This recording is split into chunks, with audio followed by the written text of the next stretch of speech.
Wow, that was quite the introduction. Well, I feel like I don't need to do it as much now, but that is welcome, I guess, to this AMA for Cointelegraph. We are doing it in partnership with Staynex. And of course, we have three esteemed guests from three very different sort of backgrounds. And, you know, the founder of Priceline and Booking.com, a Champions League winner. I mean, this is not a usual call for me to be on, to be honest with you.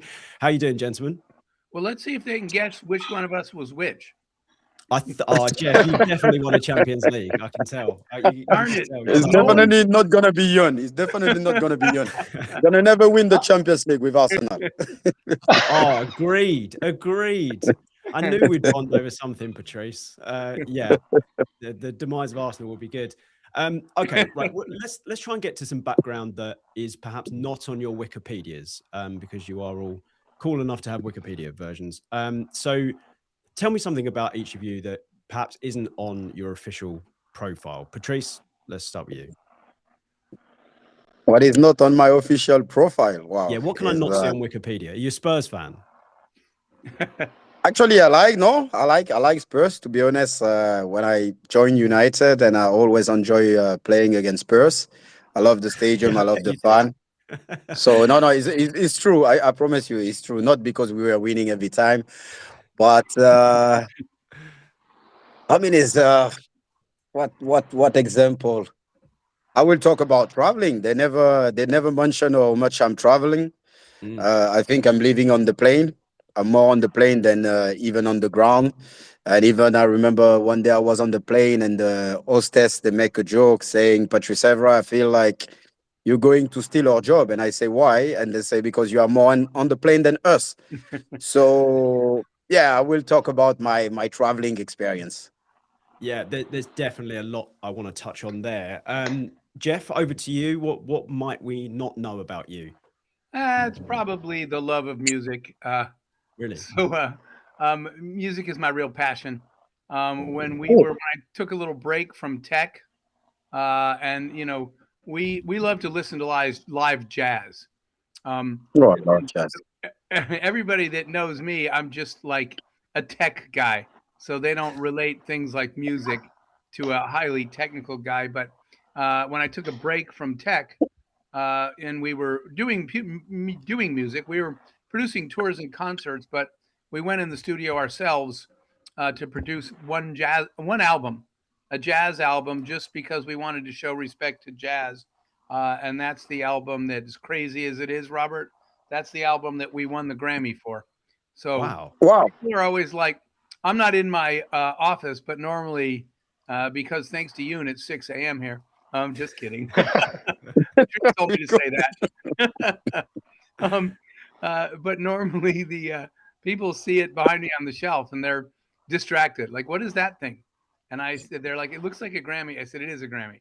And people are like, aren't you some Wow. kind of super tech guy? And so it throws people off that I would actually have interests that aren't business or technology. That's an unbelievable fact That's about yourself to have. unbelievable. That's Wow. ridiculous, isn't it? It was a fun experience, to say the least.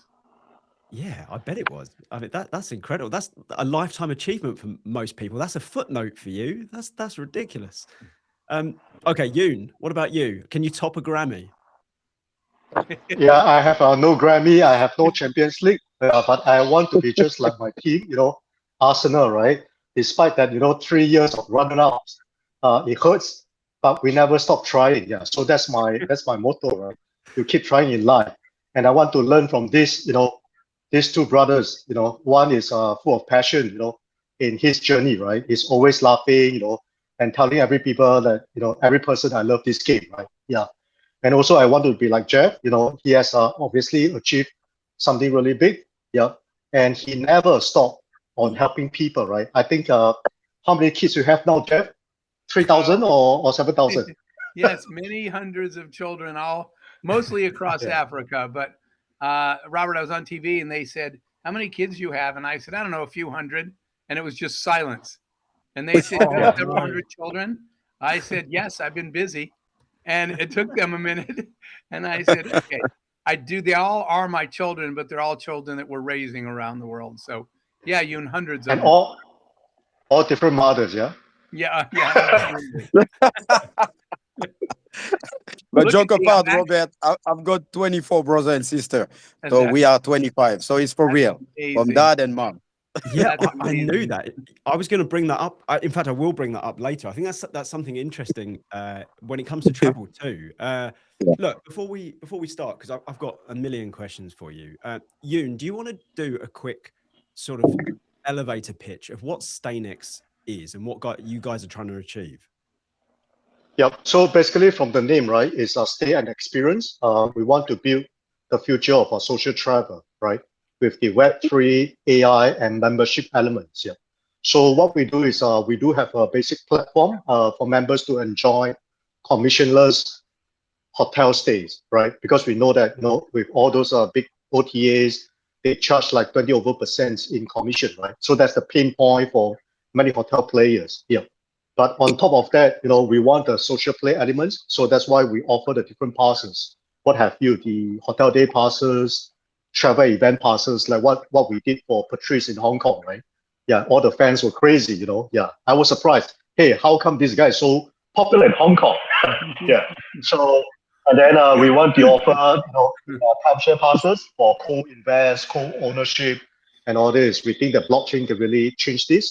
And also we offer the digital nomad passes and all this. Yeah.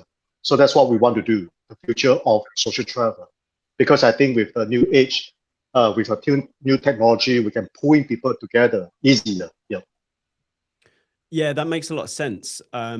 And that was something I was thinking about for you, Patrice, when you mentioned how many brothers and sisters you've got. You grew up in Les Ulis, is it? Yes, correct. So, conditions are a little bit difficult there. I remember Henri speaking about it in a similar way to you. And I guess that would make travel very difficult, or Yep. it's somewhat inaccessible at times. Does that make Staynex more personal for you? Making travel genuinely accessible to people?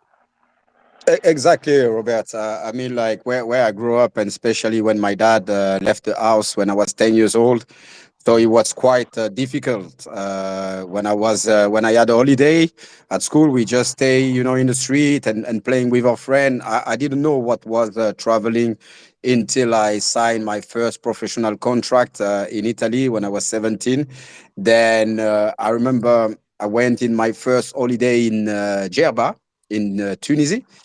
And actually, I was bored. I was with my girlfriend back in the day, and I was like, I want to go back. I want to go back to the streets because I was missing my friend. I was missing the street.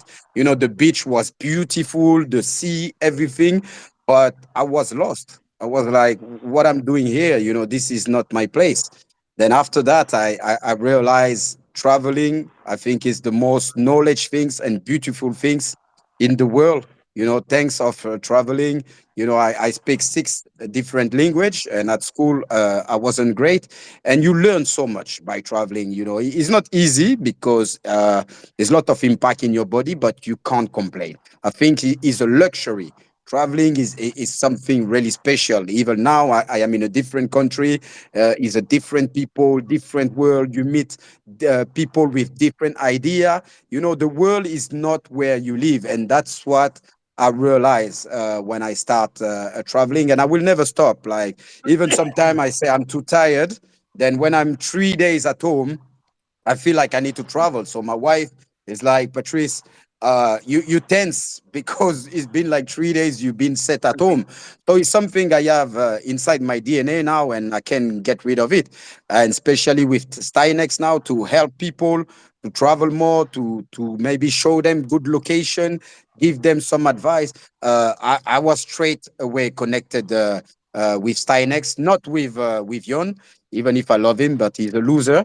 But for Staynex, I was straight away connected. Oh, you can get some abuse on this already. We have to have our fun. You Yeah, can't take anything in life too seriously, especially yourself. Always. Agreed. One more question for you, Patrice, on that. Like, I agree. Travel is a luxury. I've just got back from Malta. I was filming something there, and And you have to remind yourself, even when it's stressful and you've got a lot of work to do and things, not many people get to do this. There's a lot of people don't have the opportunities. And so it is a luxury. Does travel still excite you after all these years of being forced to travel for, like Champions League, World Cup, and now all your entrepreneurship? Does it still excite you? It depends, Robert. I mean, like I'm traveling more for business or work or investment. So at the end, working out excite me. So like I said, many people will dream to be at my place. So I don't have time to complain. Of course, sometime when it's the jet lag, I was in Phoenix, I would say just like 1 week ago. And it was tough because you arrive and you have meeting, you're tired, you want to sleep, but at the end you forget all of that because the beauty about traveling is just amazing. Like I say, every time I travel, when I go back home, I go back home with something special in my heart, in my brain, with more creativity, and actually with more anger and passion to travel even more. Because, like I say, I'm someone, when you are at the height level and you keep traveling, yes, of course, it's the same things. You go to the hotel, you go to play the game. But I feel now I enjoy it more because I'm discovering things I don't know about and I'm in learning process. So that's why it's getting better and better. Yeah, that makes a lot of sense. Jeff, I think I want to come to you for the next question because you were, key to inventing kind of a new category of travel with Priceline and Booking.com. That was in the early days that there was a lot of skepticism around doing anything on the internet, like booking a holiday on the internet. Right. I think a lot of people watching won't believe this, but there was a period where people would rather book on like teletext, if anyone knows what that is, compared to online. There was this skepticism around that. Can you talk to us a little bit about the early days of moving travel on the internet and if there are any parallels with Sure. what you're doing with Staynex? But I wanna follow on to what Patrice just said. This conversation you had, because for me personally, what got me into travel was when I was a child and I was reading a book. Grew up with a single mother, and mom wanted us to read and get educated. And I was reading. I picked a book for school that I had to read by Mark Twain. And inside the book, Mark Twain had a quote. And the quote said, "Travel is the fatal enemy of prejudice." And I ran home and I said, "Mom, I know this means something to me personally. I just felt it in my heart, my soul." And I was like, Wow. Mark Twain may be dead, but he wrote this message in my book for me. And my mother said that Mark Twain's point was that hate comes from ignorance. Ignorance comes from not understanding. Not understanding comes from never spending time with people that don't look like you. So I said, "I get it, Mom. I need to travel. I can't judge the world until I've been in it, right? Wow. You can't judge people with a different color skin until you go break bread with them and their family and their home." And so that's why I got into travel, because I believe what Mark Twain said. If more people traveled, we would have less war, less conflict, less hate, because people would spend time getting to know each other and learning about each other. So even though was never on the website, part of the reason that we started, and Patrice said it too, to make travel accessible, we started a discount travel site. And one of our hopes was people that can't afford to travel, let's give them a chance to travel, and maybe that'll help make a better world. So there was an underlying theme under that. To your point on the internet, I had an experience once where I called what was driving us really. So that was one thing. Let's get more people out of their bubble and to go see that the whole world isn't like them, and that's good, right? In fact, that's fascinating. That's why, like Patrice said, I still travel all over the world and I still get excited about it. Not the physical travel, but the cultures and the people and the exploration, for just that reason. But back then, we were looking at the travel industry. I had an experience really quick. I pick up the phone, I call a travel agent. I have to go from Chicago to New York. I said, "Yeah, I need a ticket on 4 o'clock, Chicago to New York." And she said, "Well, there's a 3 o'clock on Delta Airlines and a 5 o'clock on Delta." I said, "No, I want to go to the 4 o'clock." And she said, "Well, there's a 3 on Delta and a 5 on Delta." And I said, "Ma'am, with all due respect, there's a 4 o'clock flight on American. And she said, just a minute. And she said, okay, fine. I said, what do you mean, okay, fine? You weren't going to read that to me. You know why? She's commissioned. The 3 o'clock, the 5 o'clock were expensive. The 4 o'clock was cheap. She doesn't want me to take it. So I was like, why don't you just let me see all the options? I will decide my own travel. And that's when people said, you can't do that. There's no way to access it. That's when we said, okay, then we are going to, the term is disintermediate. We're going to take the power away from the suppliers in travel, and we're going to give the power to the people. We are going to develop technology, put all your travel choices on the screen in front of you. You decide what you want to do, not some commissioned person that has an interest in one way. So that's why we did what we did. But yeah, it was hard because people were used to talking to a human. And we're like, trust us, when you click this button, your trip is all set. At the beginning, getting to use the internet was hard. But once they did, they started telling all their friends, and, it just absolutely took off. I mean, it revolutionized travel completely. The whole idea of, I remember when I was a kid, booking a holiday, we used to go into a travel agent. And yes, you have an example there, right, Jeff, where you say, no, I want the 4 o'clock. And so you got to see the system. But most people don't question that. Most people say, oh, okay, they're my two options. I'll just pick A or B. And they don't say, why wasn't there a middle option? So they don't learn. They just have to pay the higher price, go on the flight they didn't want to take because they didn't know that there was anything else. And what you helped create revolutionized that. Now we all have every option available to us and we get to select everything, which is, a fundamental change.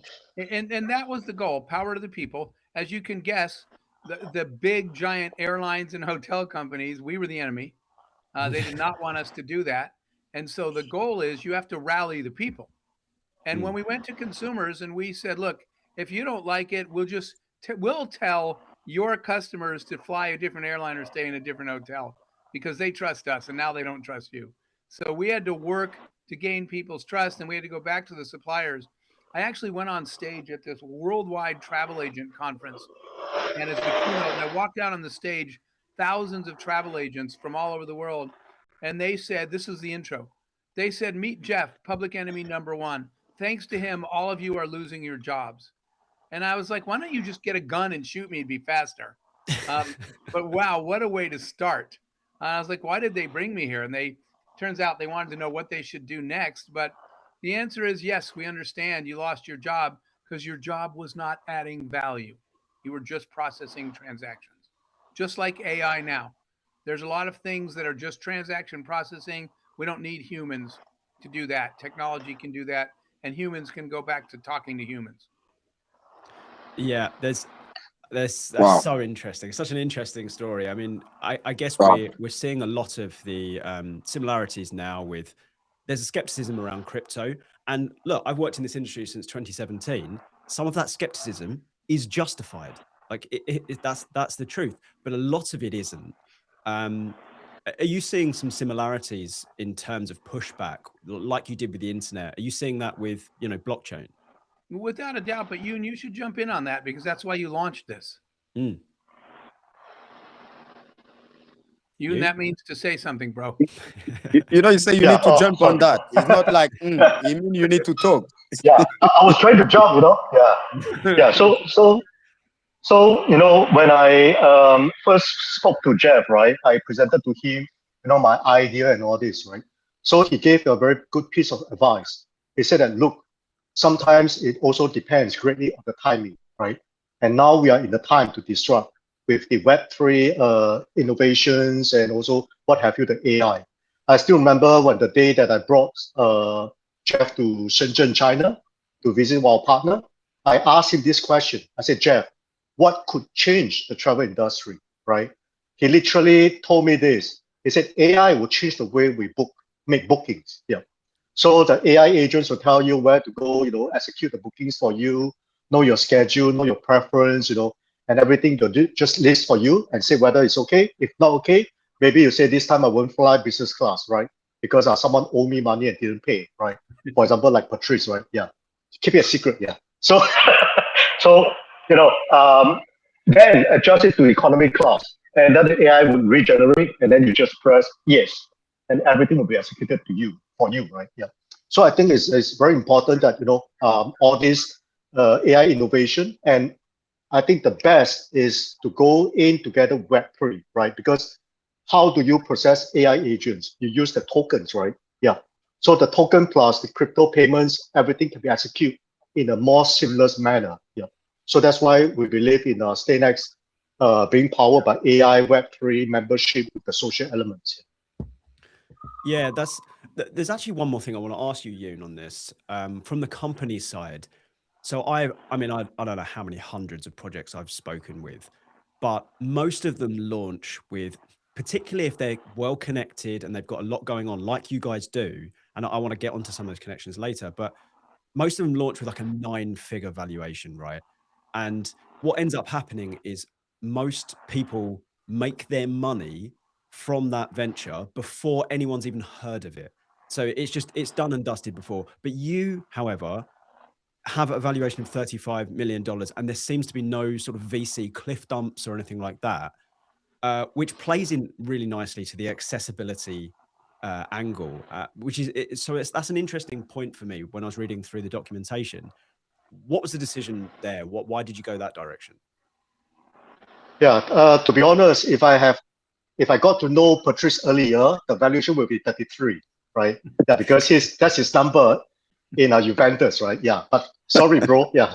So we set the 35 million valuation like a few years back, and we did make a promise that this will be a fair launch project. Everybody gets in the same price, and we wouldn't want to be too greedy because we want to make it like a really community project, right? So without all the VCs, I think it's a fair play, so that we can have everyone come in at the same price.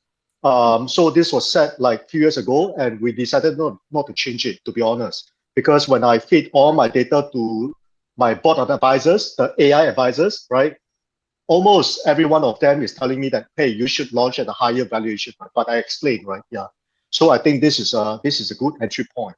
Yeah. Despite that, we have top tier partnerships, to be honest, right? Like Huawei, Tencent, and my favorite Arsenal, blah blah blah, right? Yeah. Next time maybe we'll try to sign up with Manchester United, right? City. Yeah. Can I add something, Yuen, about it? I remember we talk a lot about that, and I was quite skeptic, like you say, Robert, about the crypto and the token, and I wanted to make sure also the people getting involved with us, they can feel it's not a scam. That's why also we didn't want to go like so high, because we want it to be accessible to many people. And yes, I remember Yuen, many people was telling you, oh, you need to put higher, 100 million or whatever.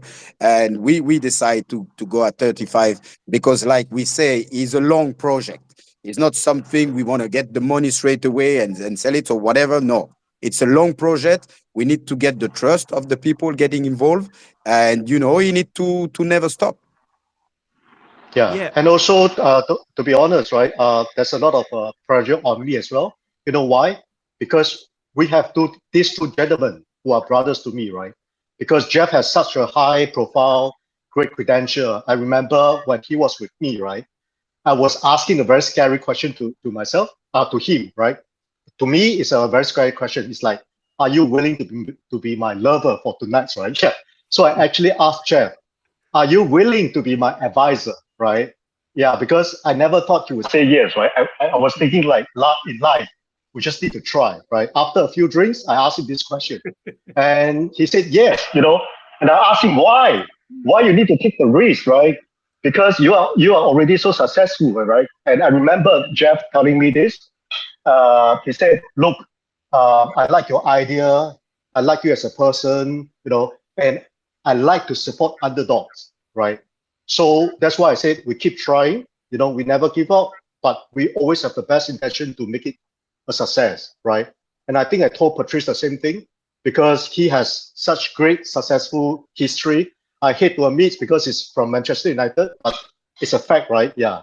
So I said, look, bro, I would never try to harm your reputation. I'll put in what I could, what I can, yeah, and try to make it into a success and make it win-win for everyone.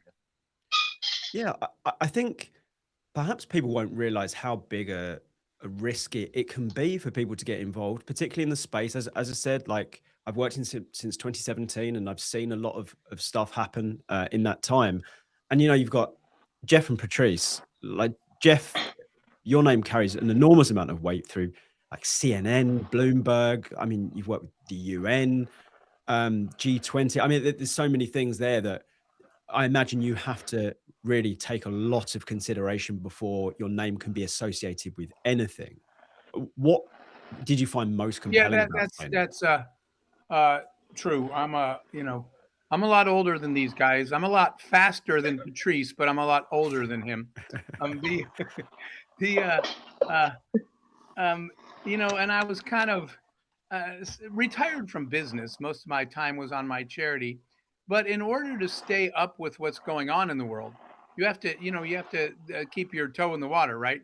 Be involved. So I get asked to do this, to advise and to be on the board and to be the chairman of a lot of companies all over the world, especially in travel, since that's our space. And I say yes extremely few times. There's two reasons. Um, the main one is I don't say yes to anything I don't think I can contribute to, right, and be part of the team. Because a lot of times people will come. Patrice knows this. It might be a product endorsement. They're willing to give you a lot of money, but if you don't believe in the product, it's not right to take the money. And so if I don't believe in the people and the project, no matter what someone offers me, I say no. And then second, so that I can actually participate, I only say yes to a very small number of people a year. That way, like I'm about to hit the road with Yuen, and we're off to Hong Kong and Sri Lanka and a few places. If I said yes to the number of people that call me, I never have time to do that. So this was interesting to me, and I'll tell you the big why. The What I always look for, and what we've been able to create, we've been blessed that we've created multiple multi-billion-dollar businesses in other industries outside of travel, like my other company, Ubit, et cetera. But the reason is we look for these inflection points. And what I mean by that is it's the intersection of the world changed, the technology changed, and the customer changed, which means it's time for something new. And most people keep doing the same old thing, right? Their business is. I was actually giving a speech at the New York Stock Exchange in Wall Street, and I said, I'm going to show you guys the three most dangerous words in business for all these big CEOs that were in there. And I wrote on the wall, we're doing fine. Because what happens is these businesses, everything's going great, don't touch it. And those are the ones that won't be here tomorrow.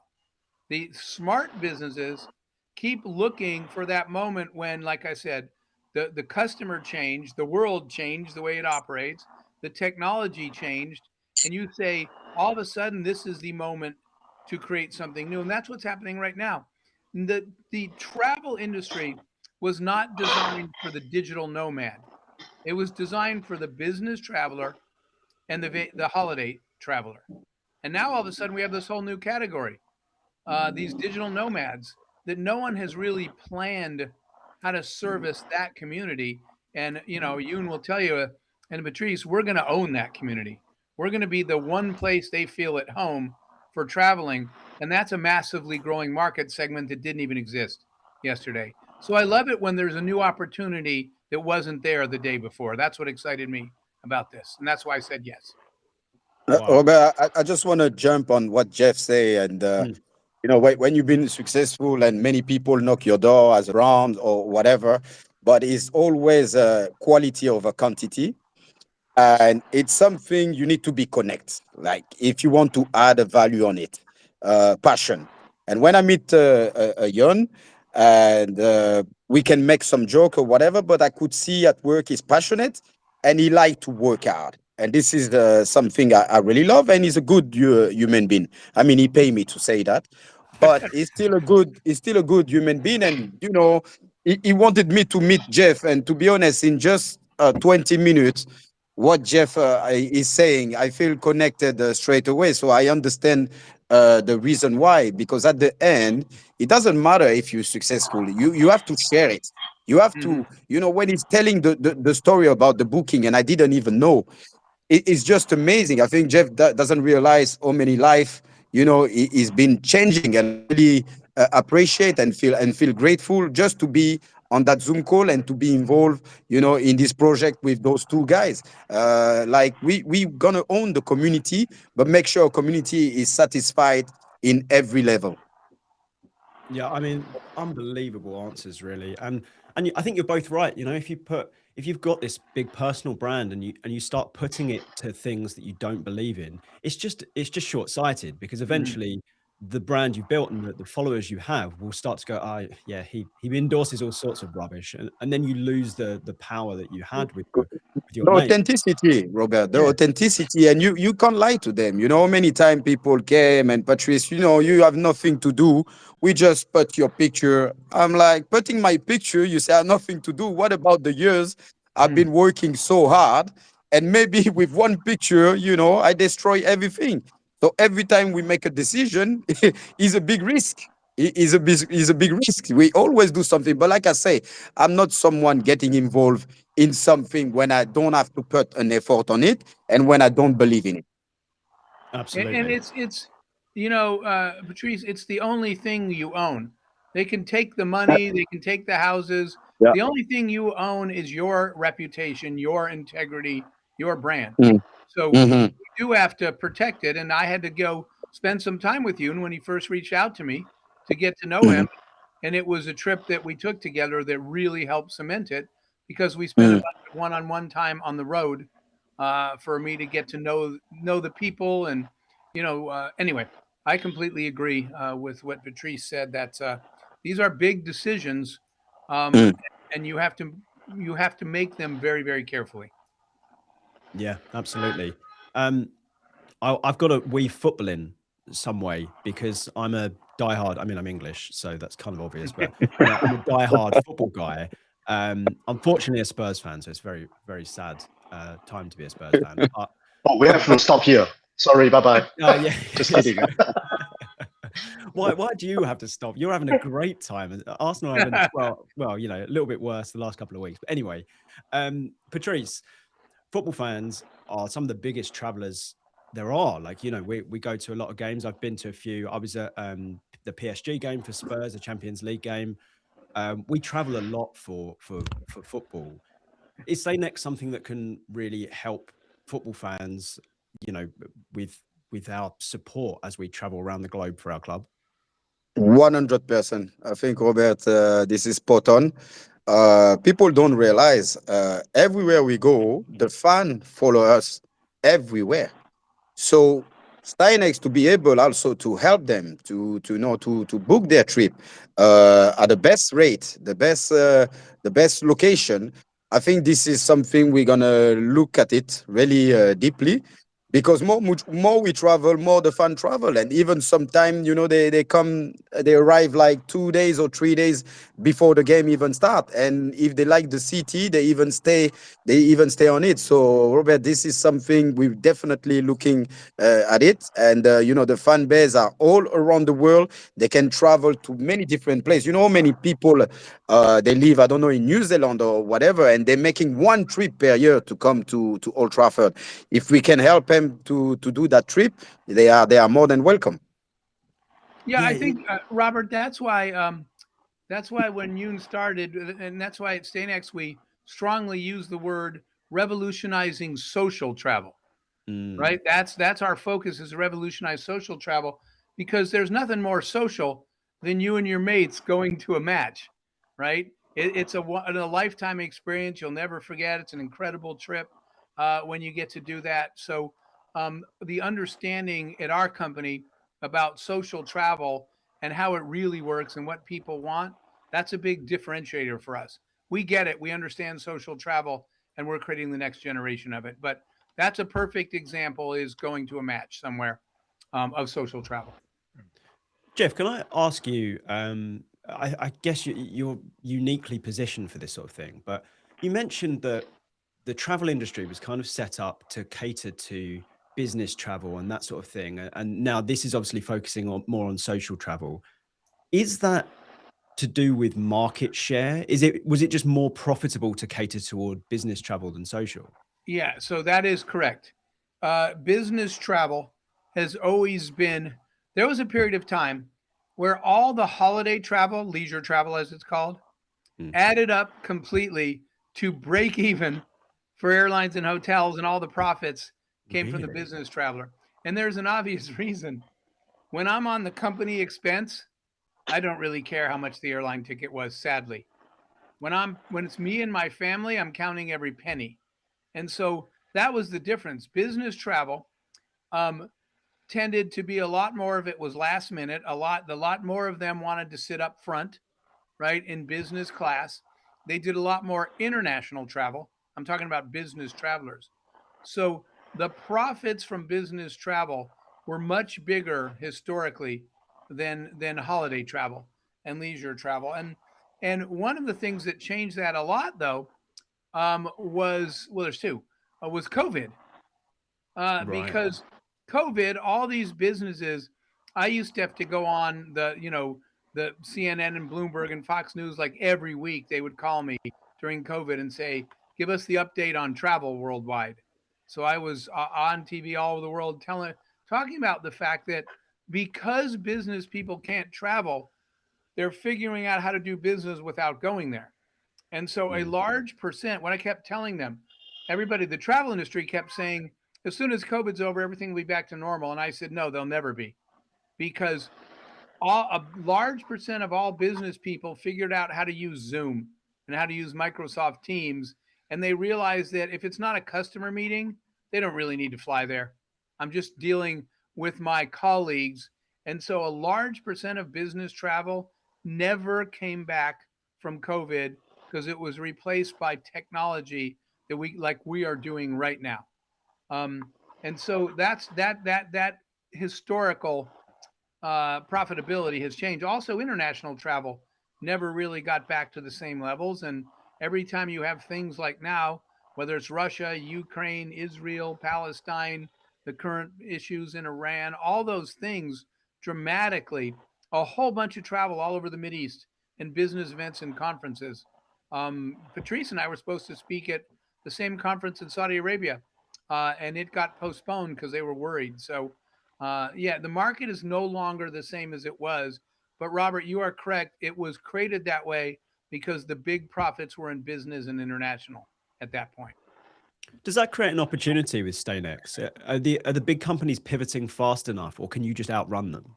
No, we can definitely outrun them. I always tell people this little secret, because a number of the startups, some of our companies, we took public, right, on the exchanges, on the NASDAQ, but some of them we just sold. And the little thing that people don't know, I'm using non-travel example, but Google basically buys a company every Friday. The reason I say that is some years they buy 52 companies. And I'll give you an example. Google Maps was not created by Google. It was created by a friend of mine, Lars. The dude's Danish. He's not even American. And he got tired of being lost. And he figured out that satellites could see him when he was lost. And if you could tell the satellite where he was going from looking down, 3 satellites could mathematically triangulate and guide him there. So he created the technology. Google bought it for like $1 billion. And it's called Google Maps. Another friend of mine, Jonathan, created Google Docs. We use all the Google Calendar and Docs and all those things. He created that for his business. And Google said, that's another good one. So they buy these technologies. Apple buys almost the same number of companies. So they don't move fast enough.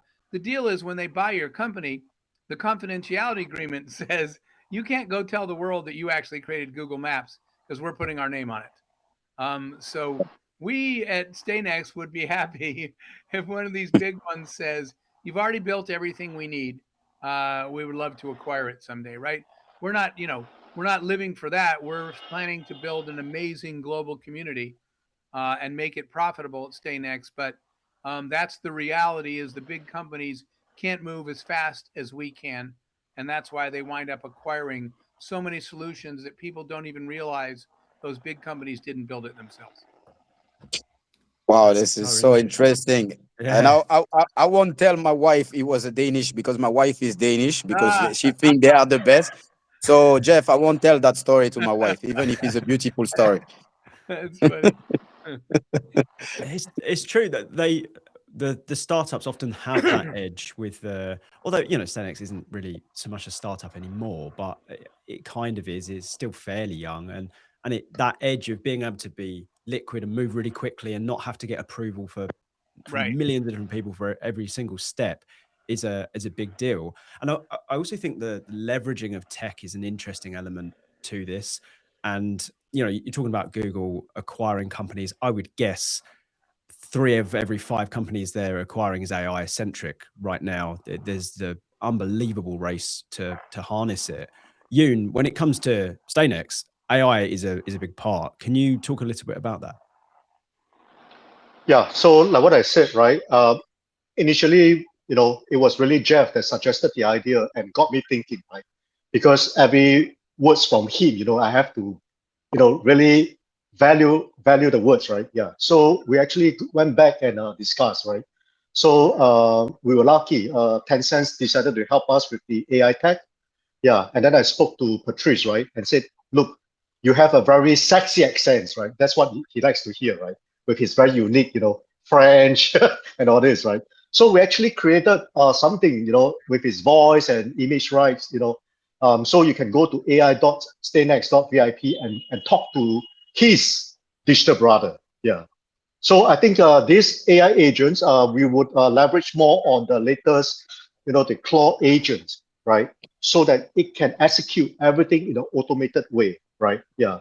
So for example, everybody knows that, Patrice has to travel business class, right? But cheapskate like What you me, keep I only saying go that? on What you economy, keep saying right? that? Yeah.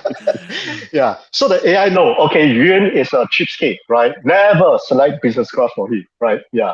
Because he's a startup founder, he wants to save for the company, right? And then he knows my preference. Yeah.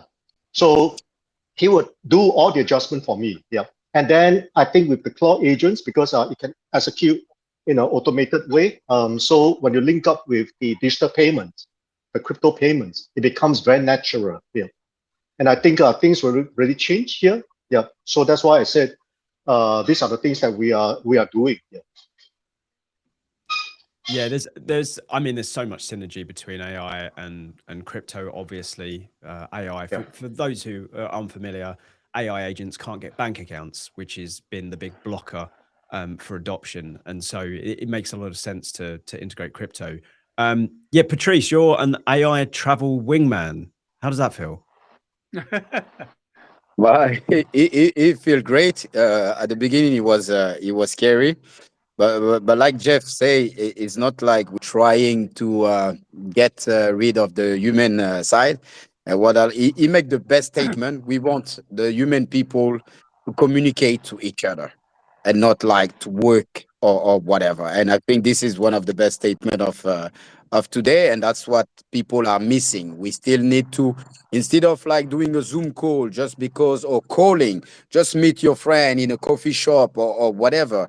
I think that's what is missing. Now, when Yuan tell me about this idea, and he showed me, it was quite scary because it was me talking in different language or even singing in different language.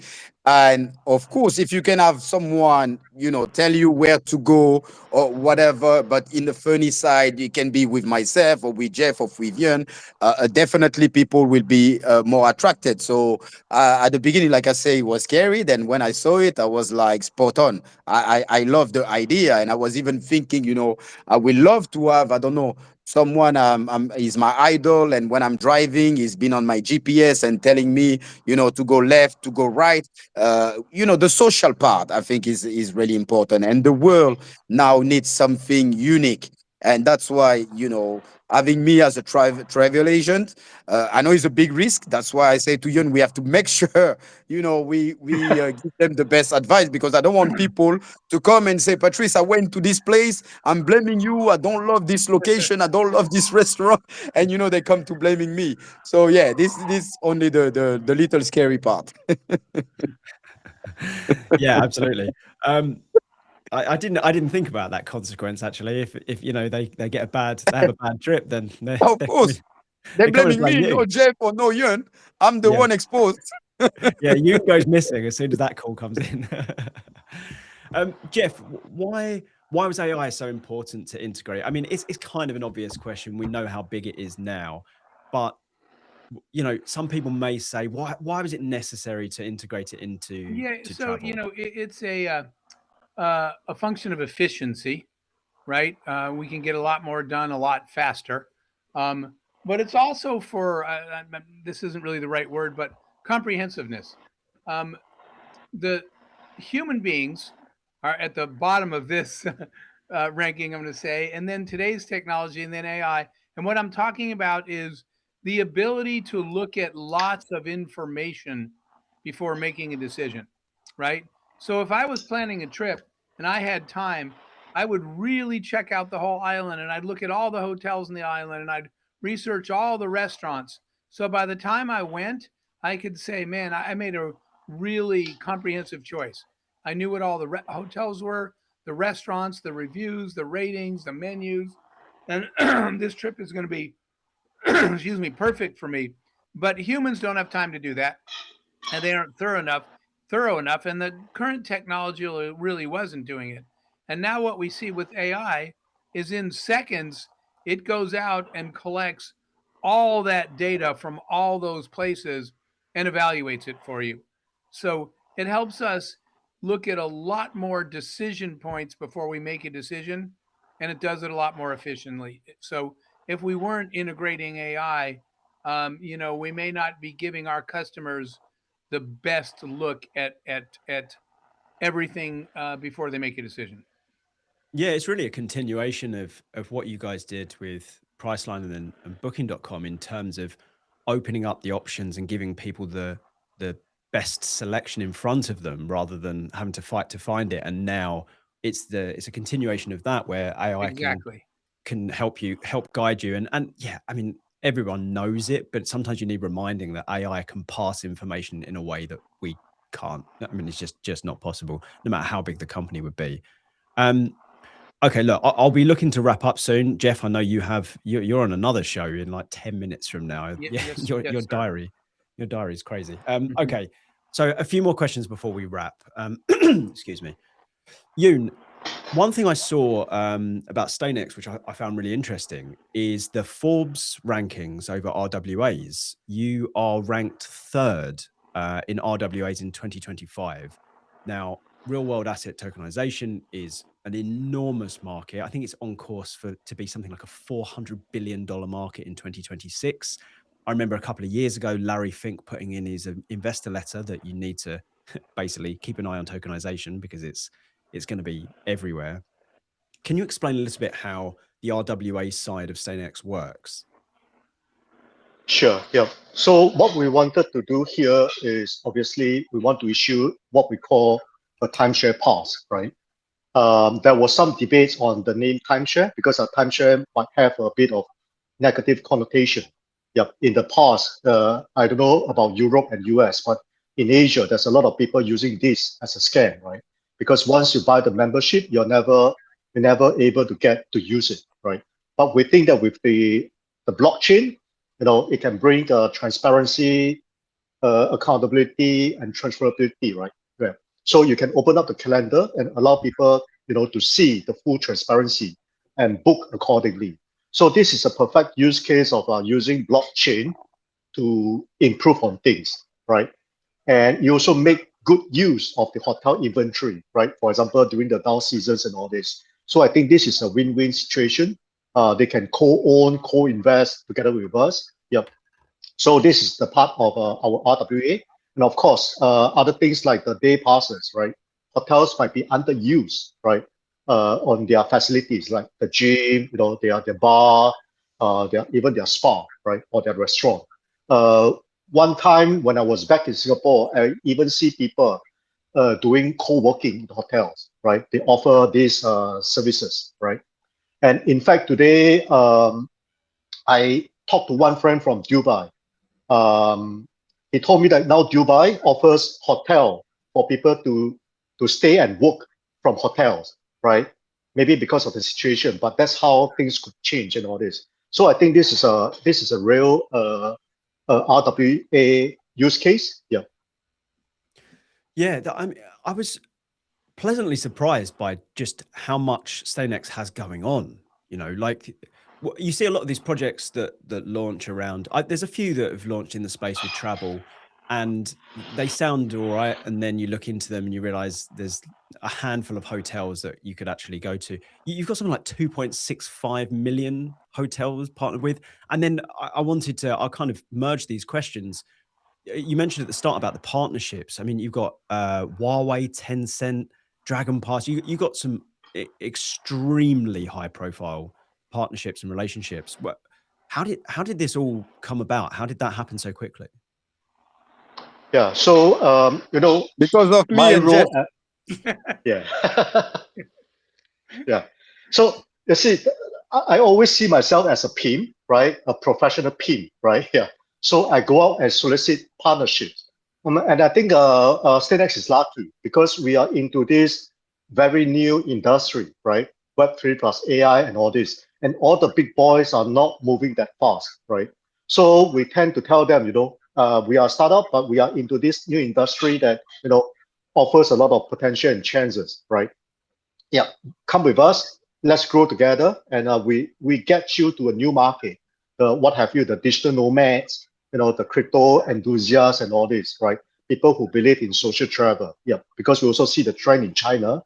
Now all the youngsters, I heard, for some reason they don't follow football that much, right? But they're into esports that has more socializing elements. They want to travel people with the same hobbies, like-mindedness, right? Yeah, or the same profile, right? Yeah. So we see all these are chances. So when we present to all these big boys, we were lucky, right? Yeah. And sometimes, like what I said, if you see yourself as a pimp, like myself, a professional pimp, you won't hesitate to reach out and tell them the story, right? And what we want to do. Yeah. So that's how we managed to get. Yeah. To be honest, Robert, I know you in I think maybe 3 years now, and he's been working on it like many years. He's a hard worker, and I've been with him in Hong Kong.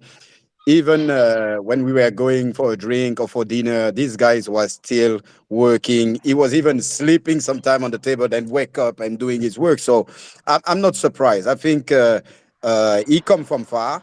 He's someone you can trust, and like I say, I'm really connected with people with passion, and I always say working hard is a luxury. It's many people, they not be able even to see or to walk, and this is the definition of Yuen. Unfortunately, he's an Arsenal fan, and nobody is perfect. That's the only things I will say about him. Sorry to talk about football, but for the rest, in a serious note, I'm not surprised. He's someone who's been working hard. He came to Dubai. We've been like to some event. We meet with like some sponsor when he come in Korea again. So he's on it every single day. And I've got to follow up with that as well. Some of and Patrice has said it, that passion is the fuel for everything great that happens in the world. There are really smart business people, brilliant people I've met that have accomplished nothing because there's no drive, no energy, no passion for it. And then I've met people that actually weren't the smartest person in the room, but they were the most successful because they were the hardest working and most driven. That passion element, and it's the exact same in sports, right? When you get when you get up on the field, everybody has talent, and some people explode past the other ones because they have something more than talent. They have this match, this fuse that they light, that's passion. And when you put that passion underneath talent, and so it's the same in business as it is in sports.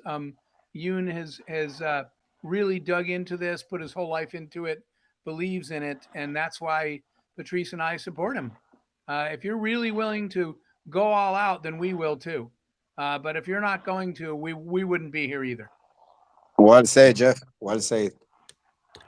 Beautifully put. And I think that's a lovely place to end as well. So, gentlemen, thank you very much for that. That was genuinely a fascinating conversation. Thank you for your time, guys. Can I have just a minute? Yeah. There we go. Again. Yeah. So, yeah. I've been telling Patrice, right, that we are going to be listed soon. He was like, oh, yeah, and you told me so many times, right? Yeah. But this time, we are going to really be finally listing the token, okay, on the 23rd of April, 8 p.m. UTC +8. So Are please, you sure, Yun? check Are on you us. sure about that? Yes. And I'm also sure that, Arsenal will win the Premier League this season, okay? No more Netflix, okay? No more Netflix, yeah. So, guys, watch out. And, yeah, so hopefully, we win together and we grow together. Thank you. Thank Thanks, you, guys. Talk Thank you, to Thank you, appreciate guys. it. See you. Have a Thank lovely you. day. Bye-bye. Bye-bye.